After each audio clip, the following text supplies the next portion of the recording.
Um, Welcome to Computer Application and Statistical Analysis class. At the end of this section, you should be able to apply various computer applications and IT tools for effective presentation of research data and outputs. You should be able to use search engines to source for research data and papers. You should be able to apply various academic references styles using Mendeley, EndNote, and Zotero. You should be able to utilize statistical analysis tools in your research, such as MS Excel as well as SPSS. You should be able to identify and use different types of data analysis techniques. You should be able to compute measurement of central tendency. You should be able to compute, some people and see joining, okay.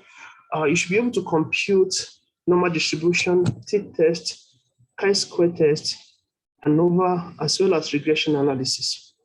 These, among others, are what you should be able to do at the end of this semester.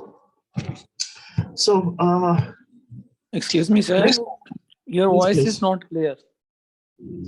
Oh, what about now? Hello? Sir, your voice is not clear. That is a bit low, and that is with, a bit noise, not clear. Okay, hold on, please.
We can hear you, sir, very clearly.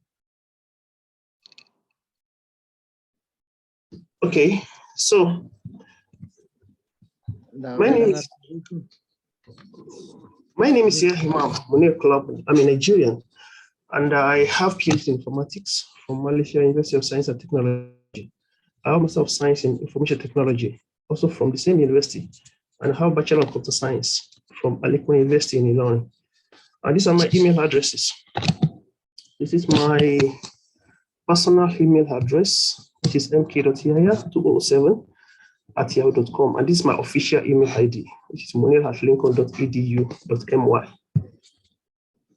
Okay, so, and this is my phone number, which I believe you must have gotten from the WhatsApp group. My area of research include mobile computing, software engineering, transmission informatics, and database security. So I use this opportunity to welcome every one of you to this section, and I hope we can have a successful session together. So in the course of this lecture, or these classes, we'll be discussing about the introduction to research in general. We'll also discuss on search engines. We'll also look into academic search engines and how to use them. How can these tools be beneficial or to make your research journey smooth and easy? Okay, and also we will look into references and reference styles, and I will discuss on managing academic references using Mendeley. But if time permits, we're going to use EndNote as well as Zotero. But I'm so confident that we're going to use Mendeley. After that, we'll look into introduction to statistical analysis. Then we're going to discuss on research data. Also, we will look at data analysis techniques, then XPSS itself. Then after that, we are going to discuss on data entry, measurement of central tendency, normal distribution, t-test, and one-way ANOVA. These are the major tests. These are the major topics we'll be discussing in the course of this section. So, having said this, before the timetable is on Sunday, 3 p.m. to 5 p.m. Malaysia time. And for now, we'll be using Zoom meeting. I'll be posting the Zoom link into the group every Saturday night. Okay, so you have it ahead of time. Also, one more important thing is the assessment for this class. You have 2 presentations and 2 assignments. Each of these presentations carries equal mark of 25% of your total marks. So you'll be given certain topics, which I believe maybe you can actually download from your system. And Excuse me, sir. Yes, please.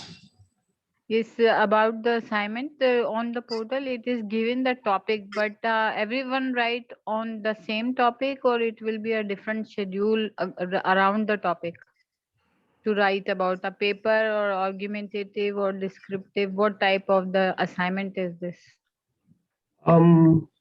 If you listen to me, okay, for now, at this stage, just put the assignment aside. Okay? Put the assignment aside. Learn something from this class and apply it in your research work. Try as much as possible to start your research work and finish up as soon as you can. As for the assignments, if they need it, they will get in touch with you. They will ask you to submit. But for me, I'm more concerned about the analysis part of your research work, so that you should be able to know what type of data you need to collect for your research and how to collect those data and how do you analyze those data and how do you interpret those data. Once you are done with that, you're good to go. So for the assignment, I'm not saying the assignment is not needed. I'm not saying it's not necessary, but for now, don't put so much of focus on the assignment. Focus on whatever you are doing in the class and the other class for Saturday, so that you can use that to speed up your work and complete as soon as you can. Okay, so, but again, I will still mention about the assignments. You'll be given 2 assignments, assignment 1 and 2, and presentation 1 and 2, which again is sum of to 25% of whatever. So that's how the assessment will go. So now, when we talk about research in general, especially PhD research, what is expected from you? What are you expected to do at the end of the day? You're expected to carry out your research. How do you get to start with your research? How do you get the ideas? Because you must evaluate you must be able to, maybe you want to solve a problem, or probably you want to prefer a solution to some challenges in the society, or probably you want to invent something.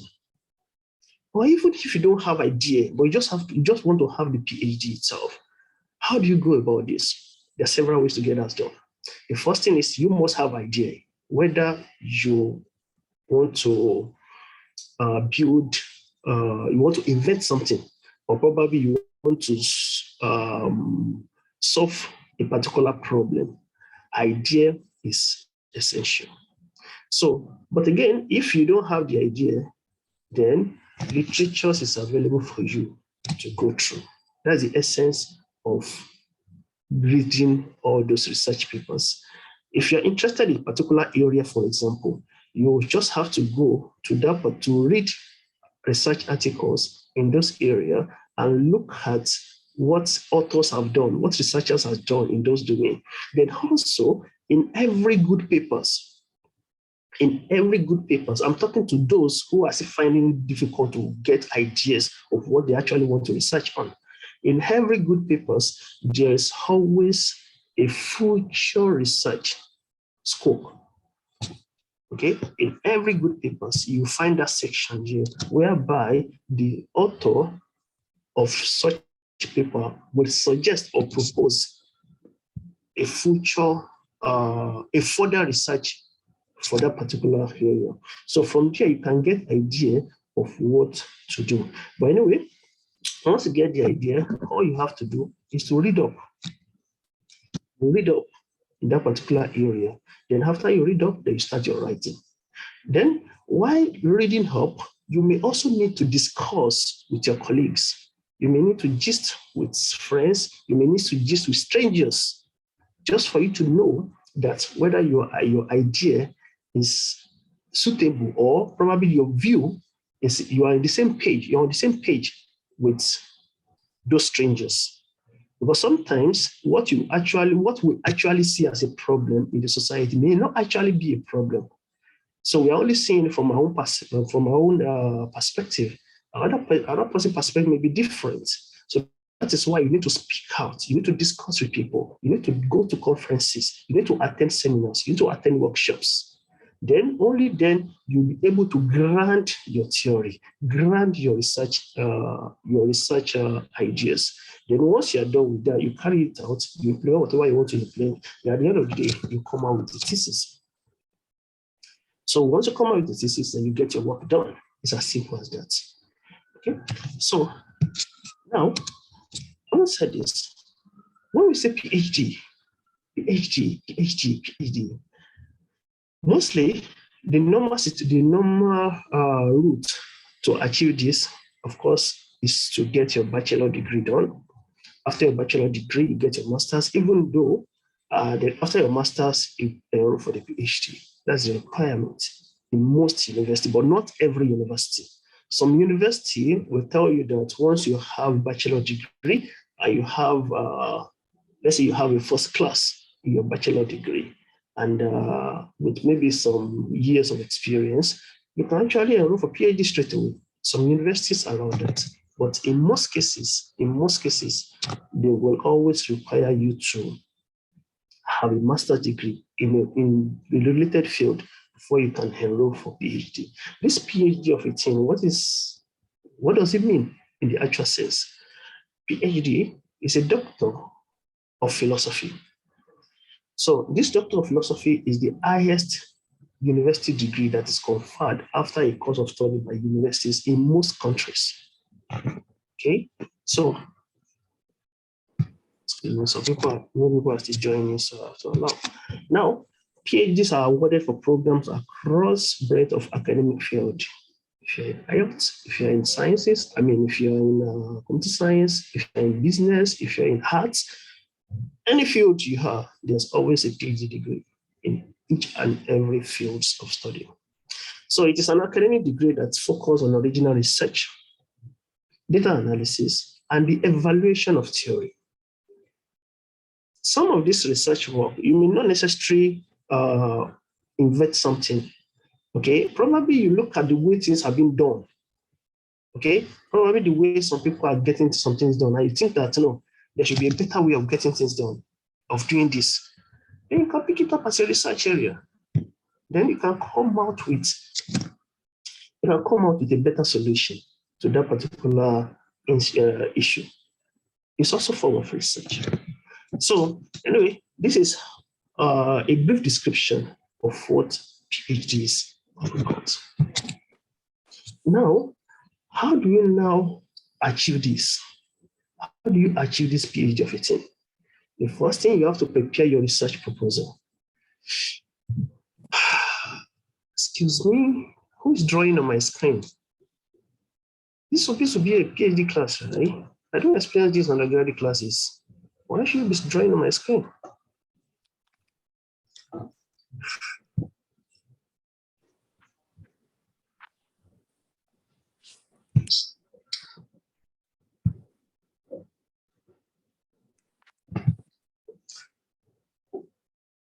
Okay, so the first thing you need to get a research proposal. What is that all about?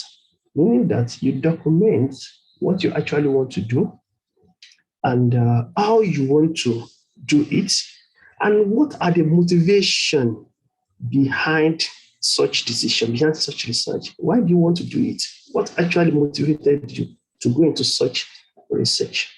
Then also, what are the significance of their research? Then what are you trying to achieve? Is it relevant? What are your contributions? What will be your contribution? What will be your contribution in terms of theories in the academics? And what will be your contribution to the industry, especially for those of us who are in IT and maybe medical health and the like, or engineering? So these are the things you have to make sure that you cover. And how do you plan to carry out your research? It is very, very important. So you must be able to document all these things properly. And basically, PhD research based on three important things. One, the novelty of your theory, the novelty of your idea. Two, your method. Your method must be scientific proven. The method you want to use to achieve your research must be scientific proven. And finally, the feedback is very important. How do you, okay, you have solved this problem, you have created a solution to this problem. How do you show, how can you convince us that that particular solution is actually okay, or is actually solving the problem you have stated in your research question? Okay, so these three things are very essential when it comes to PhD research work. But anyway, you get a research proposal. So once you get your research proposal, then you also need to carry out literature review. You need to carry out literature review because you need to have sufficient knowledge of the area of your domain of research. Otherwise, if you don't have sufficient knowledge of a particular area, how do you research in that area? So you need to understand the kind of research you're about to do. And literature review will help you in this regard. Number three, conducting research and data collection. Majority of research nowadays are data-driven. So you must identify the kind of data you want for your research and how to collect those data. Are they feasible? Can you collect them within a certain period of time? Or it's not even possible to collect? Is it difficult to collect?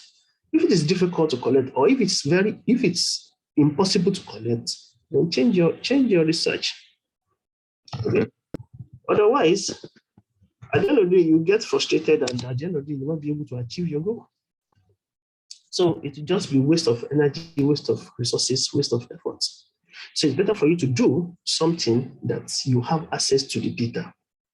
Then completing data analysis upgrades. Say you have to do whatever data you collect, of course, you have to perform certain analysis on such data. Then after that, you need to produce your thesis. As a matter of fact, you need to start writing your thesis from day one. Once they approve your proposal, after your PD, that means proposal defense, then you can straight away start writing your thesis. Ordinarily, your proposal report must be a mini thesis. Okay, so when it's time for you to write your thesis, you just have to lift your thesis out of that particular proposal you have written or you have presented earlier. So then you write your thesis. Of course, there's a particular guideline for thesis writing, which I believe they will have given you inside your Saturday classes. And if they have not, please request for the format from CPS. Then once you're done with the thesis, you submit to the CPS. They assign examiner for you, external examiner, and I think one internal examiner will verify your thesis. And once it's done, then they will invite you for oral examination, known as viva voice. So at this particular stage, a lot of PhD candidates are always scared, this and this. No, you don't have to scare. There's nothing to worry about. As long as it is your work, you are the one that did it. They just want to verify. They have already examined you based on what you have submitted. They have already graded you. Okay, so they Viva is just for you to, to prove that, okay, what the actually evaluated was written or was carried out by you. So you just have to come and present your work, the same work you submitted. Okay, so there's nothing to worry about when it comes to Viva. So once that is done, if you pass, and actually I think there are 3 or 4 categories of gradings. There's no correction, there's minor correction, there's major correction, and I think there's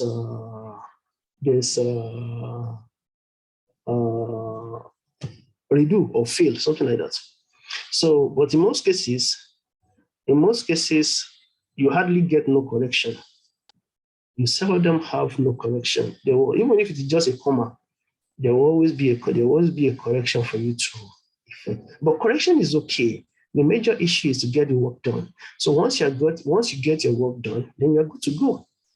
Okay. So these are the basic steps that you should be preparing for in the course of this research journey.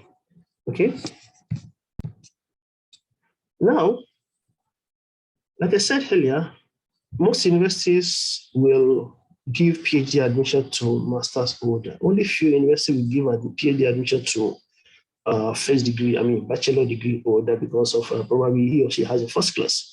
But even some universities don't care whether you have a first class. You must have a master's degree before you can enroll for PhD. So once you are given the admission, once you are offered the admission, you have to pass through a particular transformation before you can become a PhD graduate. Okay, and what is involved in this particular transformation? You need to, a lot of this happened under this place, but to make the transformation easy for you, then you need to take advantage of all these IT tools. Okay, one, you need to know how to use research engine. What will research engine do for you? Initially, before all these IT tools, if you are doing a research in China, for example, and your research is based on maybe some European country, you have to travel down to these places and get your data, get your fact, get your whatever you want to get your materials there, which is quite expensive and time consuming. But with the help of internet, with the help of search engines, you can straight away go log into your system, open your browser, and search for whatever information you want within your comfort zone. So knowing how to use a research engine is a great advantage to researchers. There are reference managers. Many research scholars don't like using these reference managers. Why? Because they think it is difficult to use. Okay, they think it is difficult to use, but in the actual sense, it is doing you more good than bad, than you think. Let me give you an example. A thesis must be, I think, must be a minimum of 25,000 words, if I'm not mistaken.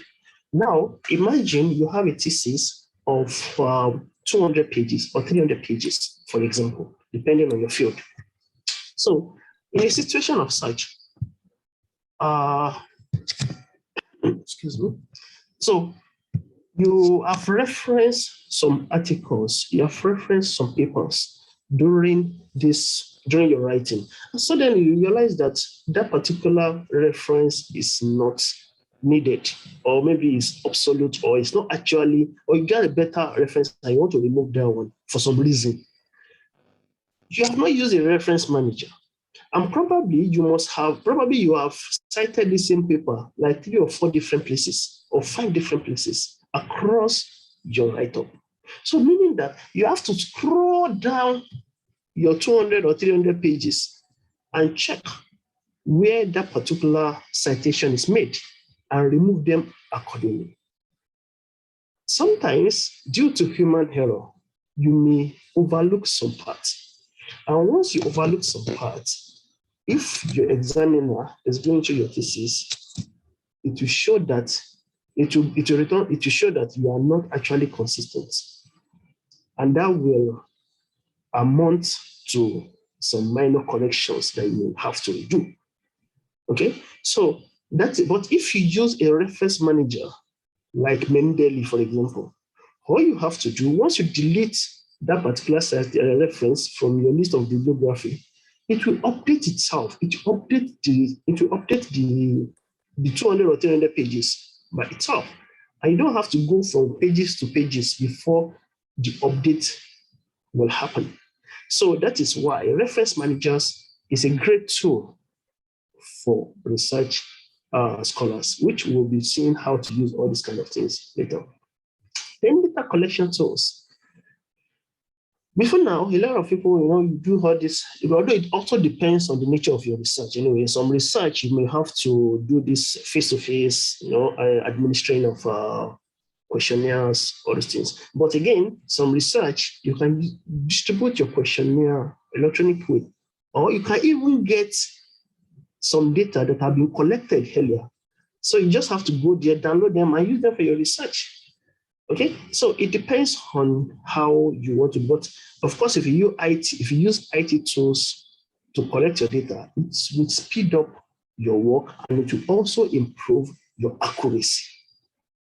Okay, so data analysis tool also, you can imagine you want to calculate regression by hand. How long did it take you? But if you calculate regression on SPSS or any statistical tool or R or any other statistical tool rather, it's just a matter of a few clicks. You get your results. You just have to interpret them. Then other related tools. So these are what we're going to be looking at under this transformation section. Then once you master all these tools, you will be able to find your work easier than you think. Okay? So now, using technology will help us to reach our goal faster, easier, and accurate. That's just the advantage. That's the reason why they have compulsory this particular class for every PhD candidate. Because the university don't want a situation whereby doing your PhD for 3 years, 4 years, 5 years, 6 years. No. We want you to finish within that stipulated time, no matter the kind of research you're doing. So, and that's why we're trying to expose you to all these IT tools that can assist you to get your work done within that short period of time. Now, if you're trying to do this, what are the necessary skills you need to have in terms of research? One, to conduct a successful research, you must have a good knowledge of research skills and techniques, your research environment, your research management, personal effectiveness, publication skills, networking and team working skills, and lastly, career management. So let's look at each and every one of these one after the other.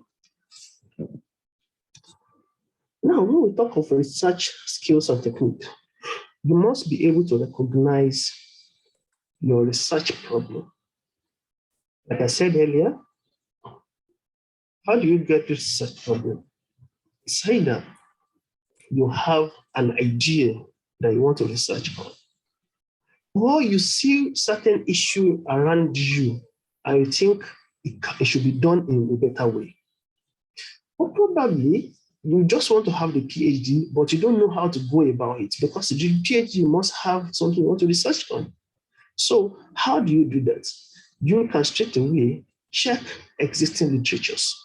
Then from there, you will be guided on the research opportunities that are available. Then from there, you can pick the one that interests you and take it further.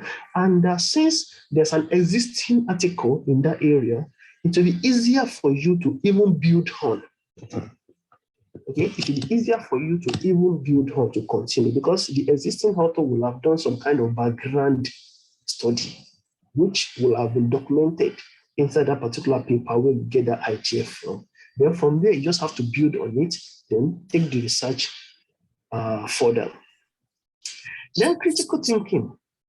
When you say critical thinking, researchers or PhD scholars are critical thinkers in the sense that we don't reason the same way other normal people will reason.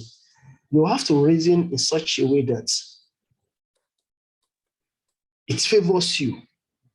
And again, you also need to reason in such a way that it doesn't favor you. You need to reason in such a way that will support whatever you want to do, and also that will kick against what you are trying to do. Yes, please, Mr. Abdul Shakur. Sir, for example, we are finding a research problem. Yes. Then how will you, select, to finalize the research problem? For example, I have a research problem with me. Then how will you finalize that? The university will support us, or we have to search many journals and then only we can finalize? I'm coming there anyway, but again, let me quickly answer you on that. When it comes to research problem, Okay. I always advise that you do what you like, what interests you.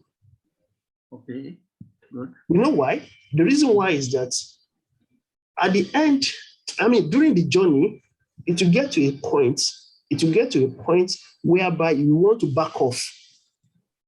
Okay. Every PhD scholars always face this problem, no matter how good, no matter how brilliant you are.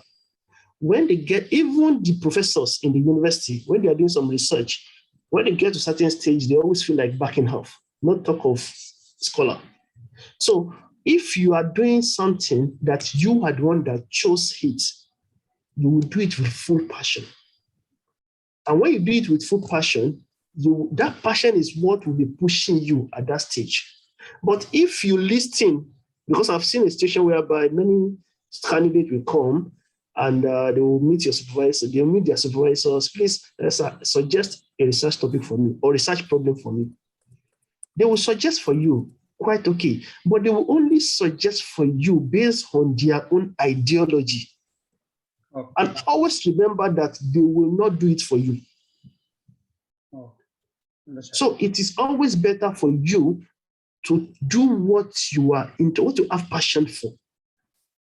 So once you do what you have passion for, even when you get to that stage, that critical stage, you will not want to back off. You will still continue. The motivation will be there. The determination will be there. So the choice is yours. If you want the university to give you idea, you can just discuss with your supervisor. Then I'm very sure your supervisor will give you several ideas that you can work on. But the risk is that once you get to that junction where you don't know what to do anymore, your supervisor may not be there to rescue you. So you have to consider that as well. Okay? Have I answered your question? That's fine. Thank you. Okay. So now, familiar with the current works in the field or industry. How do you get familiar with the current work? What's the essence of your research? A research that is not relevant is not a research. A research that is not solving current problem is not a research. A research that you are doing that nobody is using is not a research. Okay, so you must know that you must be familiar with the current trends in your area of research work. I'm going to show you a tool that will assist you to know the current trend in whatever field of study. Okay, so once you look at those two, once you use that tool, then you see the popular paper and what people are actually talking in your area in your domain of research. So from there, you'll be able to get familiarized with the current trends in that particular. So whatever research you are doing will always be relevant. Okay, but of course not today in the subsequent classes. Then research methods. Like I said earlier, your research, the methodology you applied in your research must be scientific. You cannot just come, and say that I'm using this method. Where do you get the method from? Show us theories that support this method. You cannot just come and say that I'm using this theory because it satisfies my research needs. No. You have to make sure that you support your method with research theories, with backups, with scientific papers, articles. Okay, only then they will believe whatever you're trying to, to communicate. Then critical reviewing, like I said earlier, you must be able to reason in such a way that put yourself as a researcher and put yourself as at the opposite. So look at your work from your view and look at your work from others' view as well. Then from there, you'll be able to identify the loopholes in your research. And if you cannot do this, you can always discuss with your colleagues. Discuss with your friend at work, discuss with your neighbors, discuss with your kids, discuss with your wards. Just tell them about it. What do you think? Sometimes we get ideas from the little ones. So from here, you will be able to gauge how good or how solid your concept is. Then documenting and reporting. Yes, you must be able to. This one is not difficult, but again, it is time consuming, especially if you are doing everything manually. So because there's a format to follow. Once you follow the format, you'll be able to document your work properly. And again, you'll be able to prepare your thesis rightly. Now, research environment. That's another point. In terms of research environment, you need to understand the research context. Okay? Research context is very, very important, especially when you are searching for information. For example, you are talking about information management system, for example. We are talking about information management system in business. It's different from information management system in health. So context is very, very important. So make sure you, whatever idea you are trying to refine, whatever area you want, whatever concept you have, make sure that you are targeting the right field. Then complying with ethical requirements. Here, we're trying to tell you that don't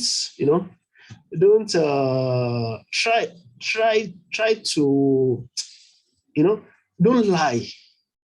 Okay, don't lie as much. Be truthful, be honest as much as you can in your research. Don't manipulate data to suit your result.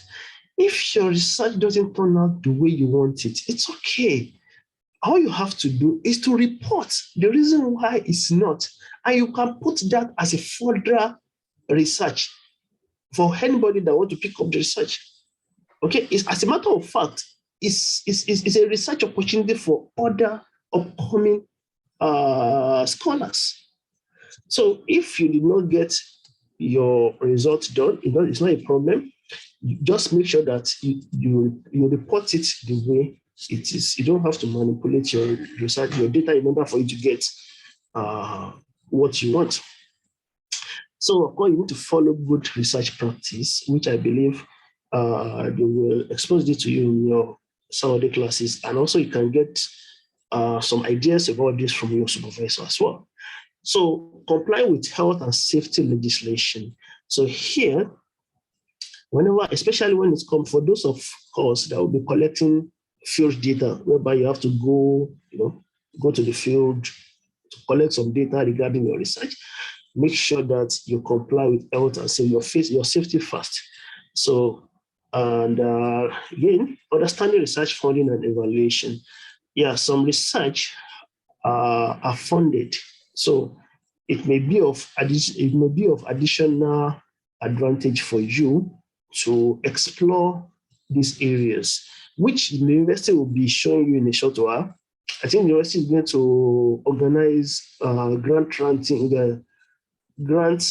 proposal writing soon. So once they organize that, you all will be invited, and you will be exposed to all the funding opportunities that are available and how to go about them. So with that, it will be an added advantage for you. You may even decide to go into those funding research areas, and from there you can do the work, get the work done, and you get your PhD. Then justifying research methods. Yes, how do you justify your research methods? I mean, the methodology you use in your research.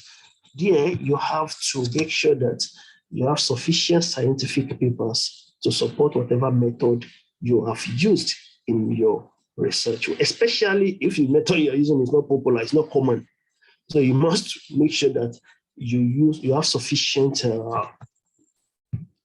tools or theories to support such method. Then understanding academic and commercial exploitation. A lot of research scholars always fall into this thing, whereby some people will send you a mail that, especially one of the requirements for graduation is publication. And they will tell you that, don't worry, just submit your paper, you get your publication within 2-3 days. Though there's no, you hardly see a good journal. I mean, a good journal that will publish within 2 days. So make sure you don't fall in the hand of this kind of people. So make sure you do your findings very well, and make sure that whatever outlet you are submitting your article is Scopus index or ISI index. Once you get that done, then you can straight away submit your article. Then if it is accepted, then you're good to go. Now, research management. You need to organize your work.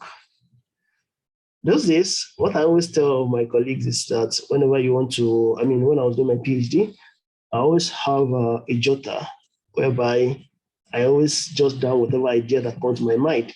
Then also inside my system, I have folder for each chapters. So each chapters, I have folder for each chapter. Chapter 1, this folder, chapter 2, this folder.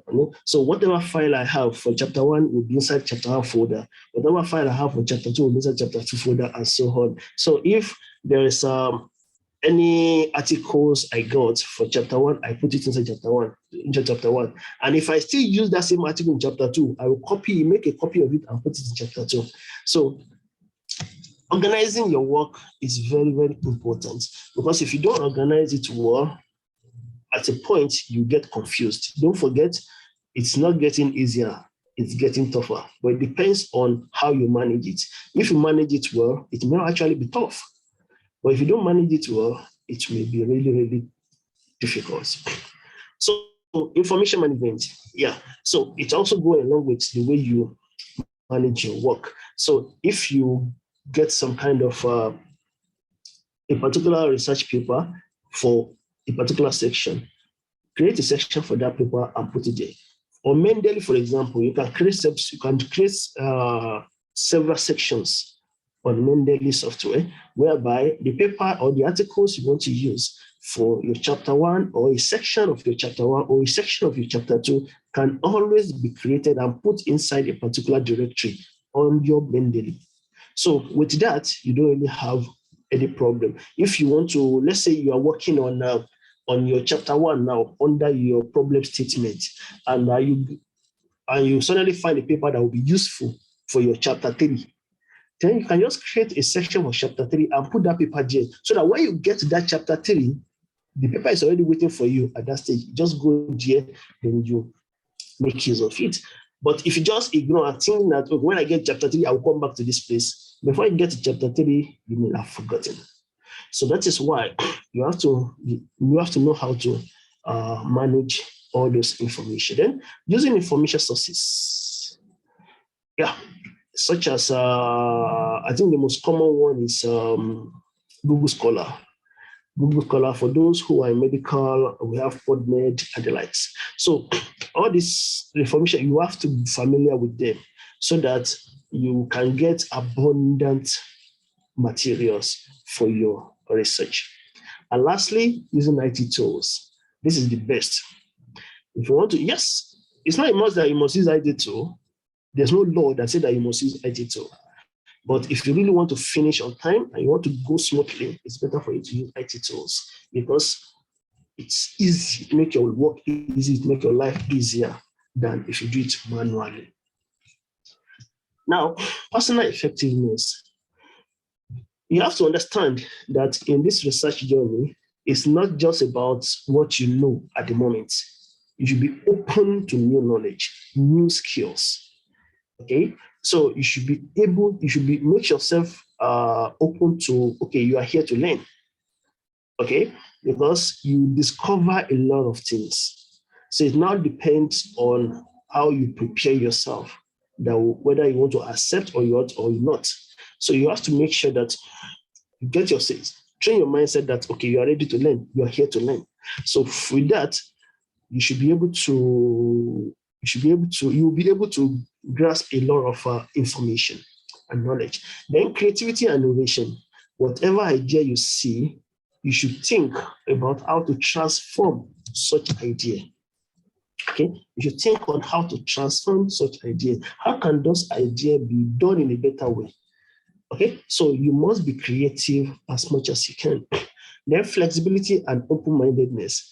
Here, sometimes, especially when you go to conferences, you discuss your research with someone like this, they're going to rob you, they will tell you that you are doing nonsense. They'll tell you that you are not doing it because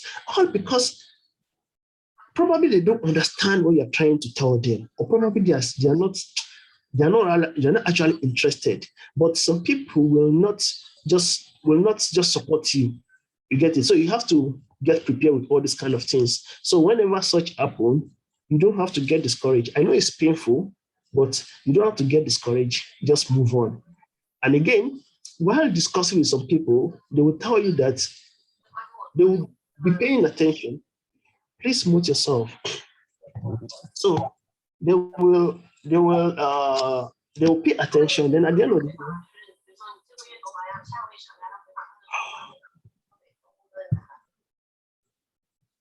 so at the end of the day, you realize that the kind of response they will give you may not be encouraging.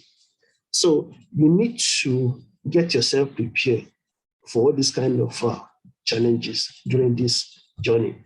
Then self-awareness. You should be open to new knowledge. You should be able to. You must make sure that you constantly checking updated news in that particular domain of in your domain of research.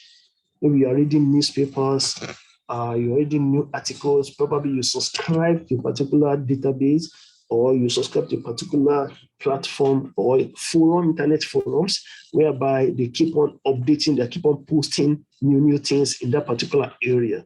So you have to make sure that you are familiar with all these new trends, okay? So that you will be able to gauge whether your research is in line, is relevant, or is obsolete. Then self-discipline. Whenever you are working, if you're really serious about your PhD, you must have a schedule. And you must be able to follow that schedule strictly. Okay, you must be able to follow that schedule. Please don't forget, don't misquote me. I'm not saying that you must do everything. Erase this issue of I want to do everything in a day. No, you don't have to do that. You cannot finish everything in a day. But if it is 1 hour you want to spend on your work in a day, make sure you are consistent with that 1 hour. Before you know it, you're done. But if you do 1 hour a day, tomorrow you do 3 hours, next tomorrow you do 5 hours, 5 days later you didn't do anything, then there will be problem.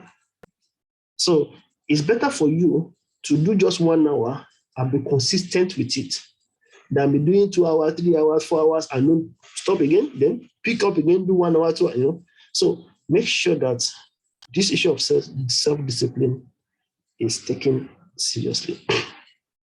And when you get to a point whereby you don't know what to do, always ask for help.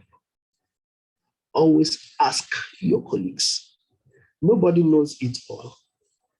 The person you're asking may not actually know. He or she may actually be facing certain issues. So don't be ashamed to seek for help, especially in your research journey. Okay? So then lastly, independent working. You have to believe that 90 to 98% of your work will be done by yourself. Not even your supervisor will assist you much. Your supervisor will only tell you, okay, we'll only guide you, this is not how to do it, go and do it like this. But they will not give you details on how to go about it. It is your duty to know how to go about it. So majority of the work will be done by you. Take, for example, when it comes to thesis writing have a style. You don't just write and submit. No, there's a style in writing a thesis. But no supervisor will sit you down and be telling you, this is how to write this, or no. They expect you to find out. So, and how do you find out? You have to check existing thesis in your school. You have to check research papers in your domain of research.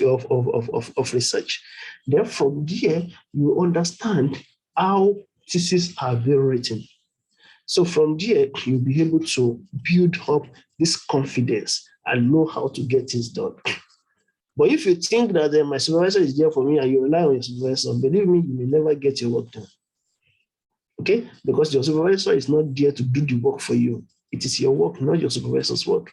Your supervisor is just there to give you some little patch, to just tell you, okay, just little guide on how to go about the research work.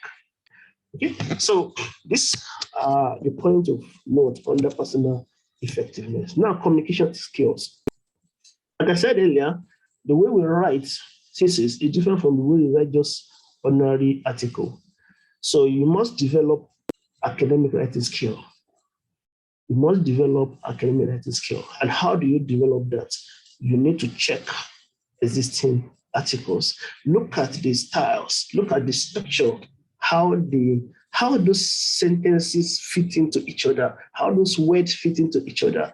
So that is from there, you start writing your own. Then from there, you get to know. You develop the skill, you master the skill, then you'll be able to apply that in your thesis. Then you also need to present to non-academics. Yeah, you may not expect, some kind of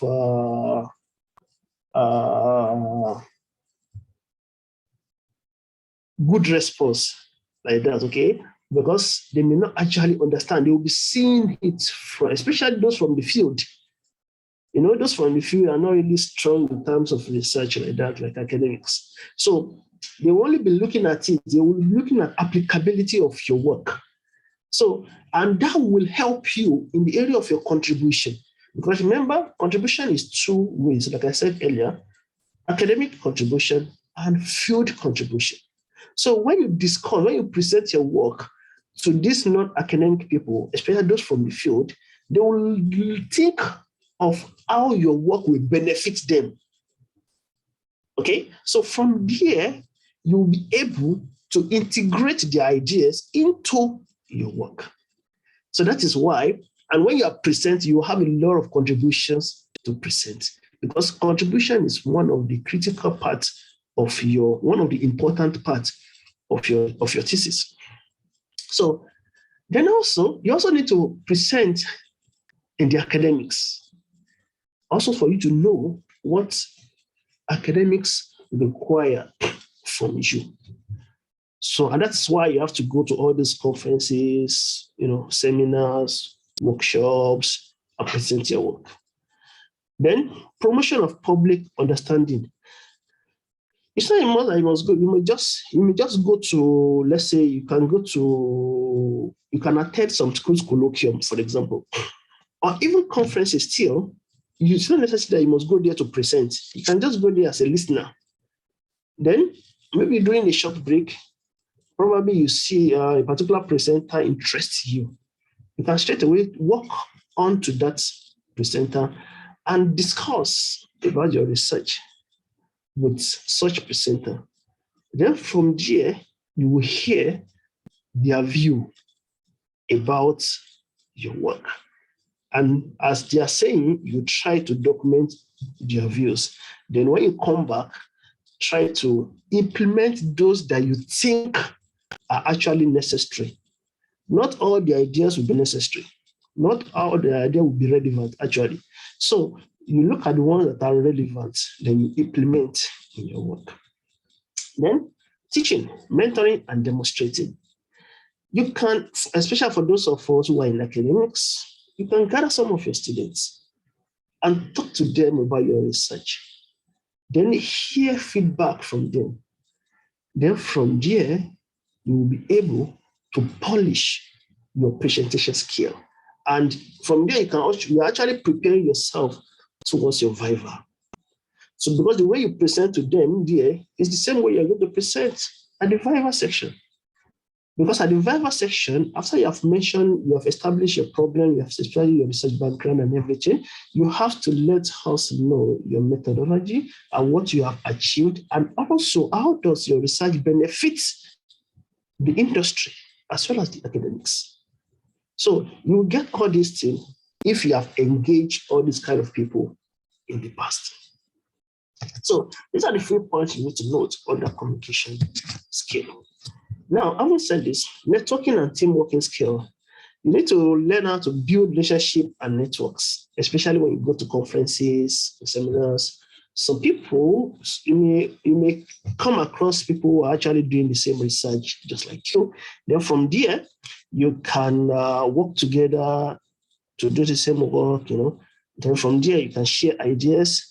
Then from there, you can even share resources, especially maybe articles, because take for example, you attend a conference with someone in Malaysia, for example. Let's say you come from India, and you met a participant who is from Malaysia, and that participant is from a particular university, and there they have access to a particular database. In your own school, you have access to a particular database. So the information you have in your database is not available for this guy in Malaysia. The information this guy in Malaysia has is not available for you in India. Then you can straight away collaborate and see how you can make things work. So it's a very good thing if you can build up some kind of teamwork spirit. So now, of course, career management, majority of us are working, right? So you must make sure that as you're doing your research, you're also engaged in some trainings that will upgrade your skill, that will polish your skills, especially for those of us who are in IT. For those of us who are in IT, there are a lot of professional certifications that you can engage during your thesis, during your research journey. It's not just about writing. As you're doing those professional certification, it's actually polishing your technical skills. So when it comes to your final write-up of your research, whatever, you can even go ahead to implement whatever theories that you have, or whatever framework, or whatever models you are trying to generate. So if you implement, you can only implement such if you have the technical skill. So it's a good thing to engage in. So don't just focus on the research alone. If you focus on the research alone, at the point you may actually get bored, and you may even lose interest and even thinking of why am I actually doing this? You'll be asking yourself those kind of questions. But if you engage yourself in those professional areas, you are learning the skill, and your research work is also going, you'll find it interesting, although it may be a bit tedious. But at the end of the day, you will really know that it's actually worth it.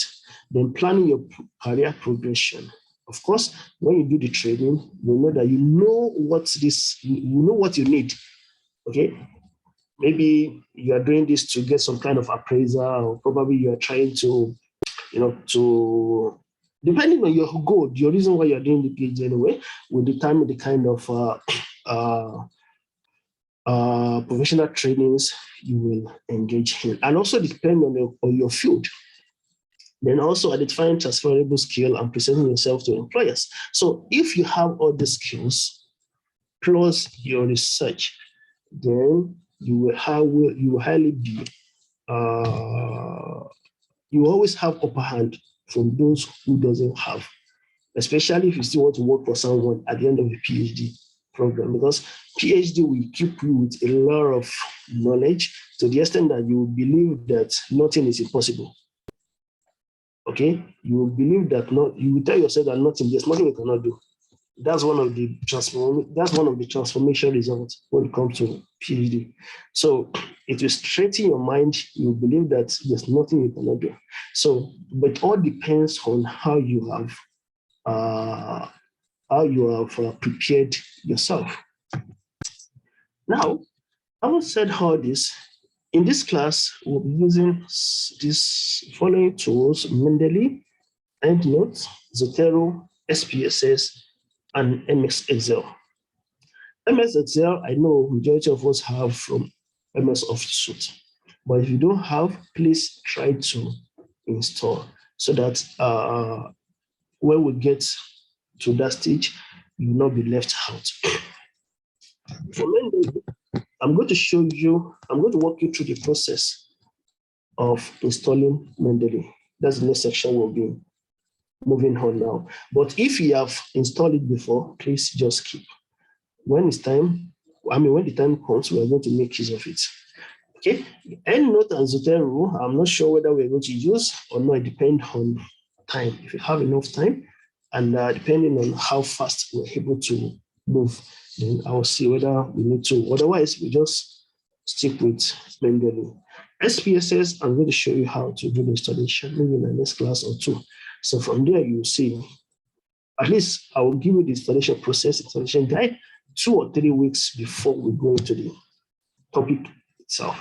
So for Mendeley, all you have to do when you open your MS Word, this is what you'll be seeing. You can see under references, there's nothing like Mendeley here. This by default, this is what you get.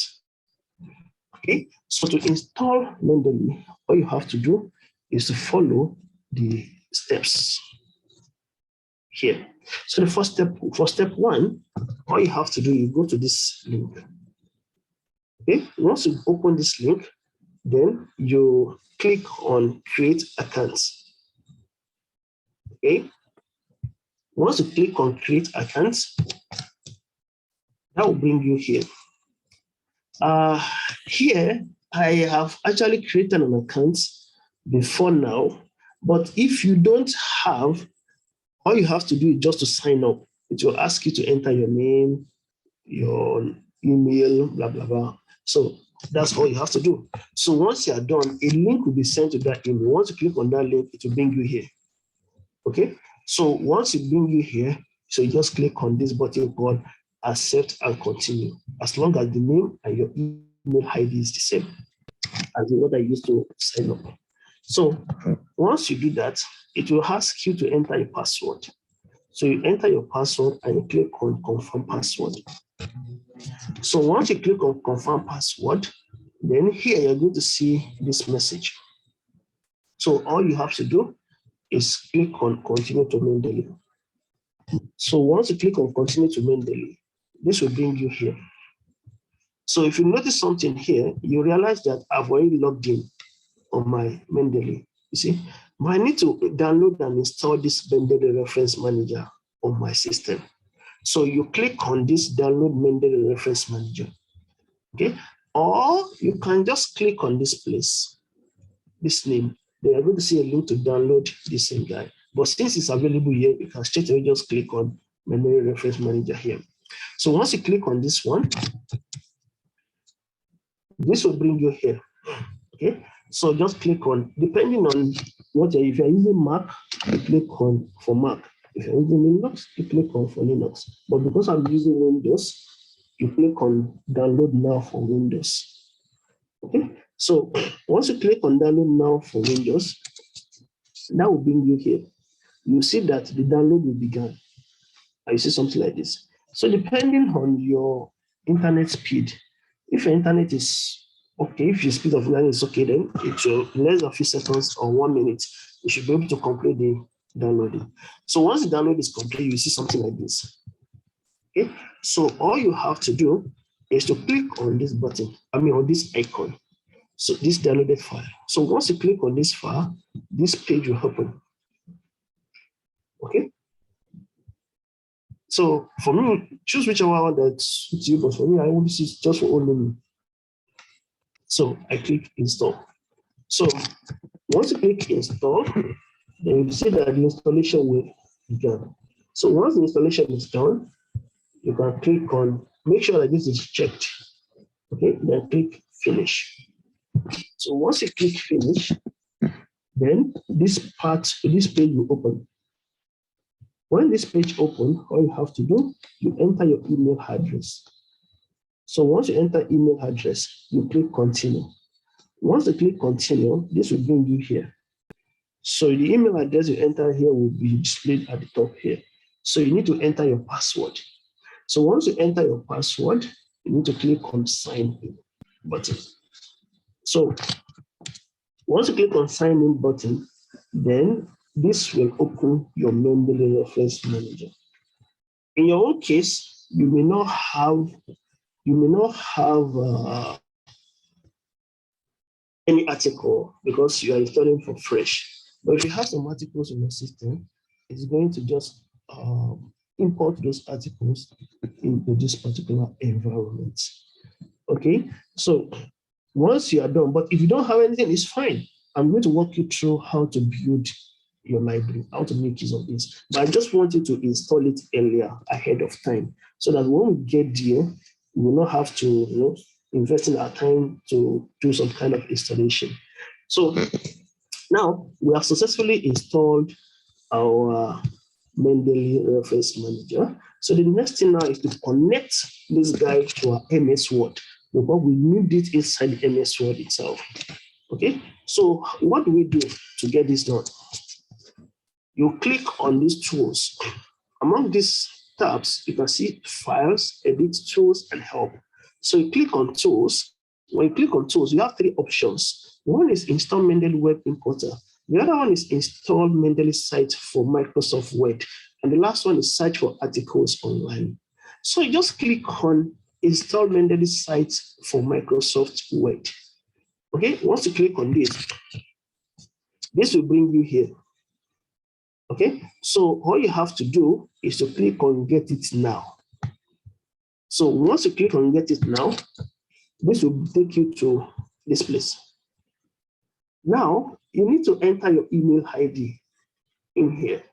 But if this email ID doesn't work, you may need to get email. You need to sign up. Just click on Sign Up for a free account for Microsoft. Okay, but if it works, it's fine. But sometimes it works, sometimes it doesn't work. So depending on your location. Okay, so you enter your email and click on sign in. So when you click on sign in, this page will open. The same email, you type it in here and click on next. So once you click on next, this will bring you to this place. But this time around, you are now logged in. You see that your name will be somewhere here. Okay, so you now click on Get It Now. So once you click on Get It Now, this page will open. So you make sure you check this box, accept their terms and conditions, then you click Continue. Okay, so once you click Continue, this part will open. Then you click on Open in Word. So now a challenge you can face here is that it may not get to this place, especially if you are using a particular browser. So if you're using Chrome, if it's not working on Chrome, just copy that link and go to, copy whatever link you have in here, this link. Just take it to Edge, okay? Paste it on Edge or Firefox. That is if it doesn't work on your Chrome. Then from there, click on this will open. So you also have to click on this Open in Word, this button. So once you click on Open in Word, then you realize that this guy will appear here. Of course, before now, there's the word will open, but again, there's a particular small panel that will appear at the right hand side here that you need to you just have to accept. Just click on accept. Once you click on accept, then Mendeley site will appear here.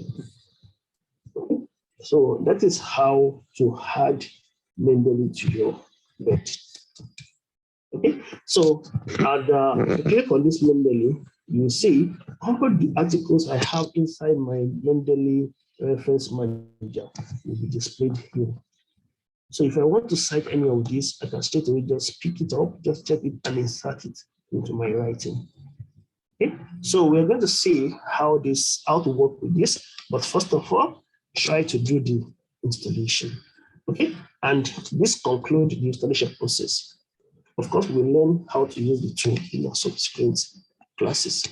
Okay, so I'm going to share the slide in the group at the end of the class. So, but before then, I will share the attendance link on the chat box. So please just click on it and submit your attendance. So on this note, we have come to the end of today's class. So if you have any question, please let me have them.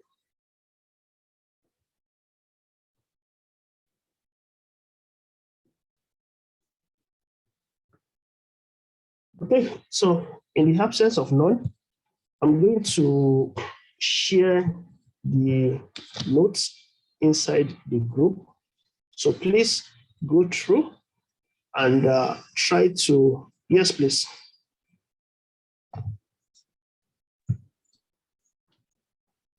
So take your attendance also, attendance. Yes, I've already shared the link, right? I've already shared the link in the group, in the chat box, rather. I've already shared the, do you have account for Mendeley? That's why I just show you now, right? I just show you how to go about it. I'm going to share the link, I'm going to share this file in the group at the end of this class. Just open the slide, then follow the steps. Okay? If you face any issue during the installation, take a picture of whatever error you are having and post it in the group. Okay? Okay. So from there, we'll be able to support each other. And one thing I want you to know is that please, don't stress yourself unnecessarily. Okay? PhD is not as difficult as you think. You just have to follow the correct way. You have to follow the correct channel. You have to plan yourself well. If you can plan yourself well, and use the correct tool, you get your work done earlier than you think. You get your work done earlier than you think. So you don't have to get yourself worked up unnecessarily. And if you face any issue, as long as this class is concerned, please try and ask your question, send a message in the group, and we'll be there to assist each other. Let's work together as a team, and let's see how far we can assist ourselves. At least within this period of, I think we have about 14 or 13 weeks to study together. So please, that is all I have for you. Do we have access to literature? Yes. There's this thing you can get across to University Library. University Library, we have what they call it. We have they have subscribed to all these channels, all this online something. So you just need to send a mail to them. From there, they will be there to assist you. But again, don't worry. I'm still going to walk you through how to search for articles. Okay, I'm going to show you how to search for articles, how to download papers, and even those papers that are premium. I'm going to show you how you can get them for free. So don't worry yourself, don't disturb yourself much for now. Okay, just stay focused, follow the slide, make sure you revise the slide before our classes. As we finish now, I'm going to send you the slide. So please go through, follow the instruction, try as much as possible to do the installation so that if you face any issue, you will have rectified the issue before our next class. Okay, so, but if you still want to use the university one, it's fine. You can just send the mail to CPS. They will guide you accordingly. Okay. So any other question? Only type now. Thank you, sir. Great. Thank you. Okay, so thank you. Stay safe, and see you again next week. Okay? Sir, attendance you taken already? No, I've already sent the link, right? I've sent the link. Link to where? In the chat. In the chat box. WhatsApp group.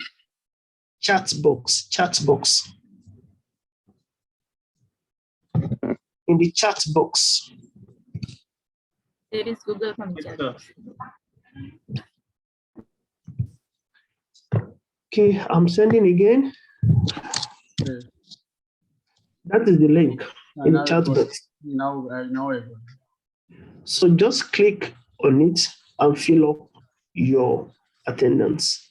But again, please pay attention, try to learn, pick up the skill, and apply it in your research as much as you can. And from there, you can get your work done faster than you imagine.